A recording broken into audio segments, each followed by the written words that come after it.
അവളില്ലാതെ ഞാനില്ല എന്നെന്റെ പെണ്ണിന്റെ കാതിൽ ചൊല്ലുമോ, പരിഭവം പറയുമോ?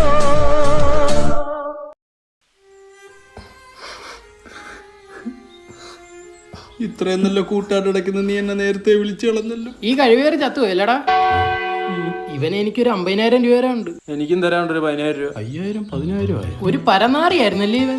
വെറും ചെറ്റായിരുന്നു നാറി. ഇവനോട്ട് ഹോട്ടലിൽ കഴിക്കാൻ പോകുന്ന അറിയാം. അവന് ദോശ പറയുമ്പോ അവന് വട വേണ്ട, എന്നിട്ട് നമ്മുടെ അവിടെ എടുക്കും. എന്നിട്ട് ബില്ലടയ്ക്കാൻ നേരം അവനോട് കക്കൂസി കയറും. ഒരു ദിവസം ഹോട്ടലുകാർ കൂട്ടിയിട്ട് അങ്ങ് പോയി കാള വാപ്പിളി മോറൻ. ഇവനൊരു കാമുക ഉണ്ടായിരുന്നല്ലോടാ, അരുണിമ. കോഴിയായിരുന്നില്ലേ അവനൊക്കെ സെറ്റാവും. പിന്നെ അവക്ക് എന്നെ ചെറിയൊരു നോട്ടം ഉണ്ടായിരുന്നു. എന്നെ ഒരു നോട്ടം ഉണ്ടായിരുന്നു. കിണിച്ചോണ്ടിരിക്കുന്നു നോക്ക്. ഒരാടി അങ്ങ് കൊടുക്കണം. എന്റെ കൂട്ടുകാരും എന്നെ ചതിച്ച്, എന്റെ അരുണിമ എന്നെ ചതിക്കത്തില്ല. എന്റെ അരുണിമ ഞാൻ ഇല്ലാതെ എങ്ങനെയാണോ എന്ത്. വെയിറ്റ് ചെയ്യുന്നു. ഇന്നല്ലായിരുന്നു സജിയുടെ 16. അപ്പൊ അവന്റെ വീട്ടുകാരൊന്നും തരാണിക്കണ്ടേ. സുഭാഷ്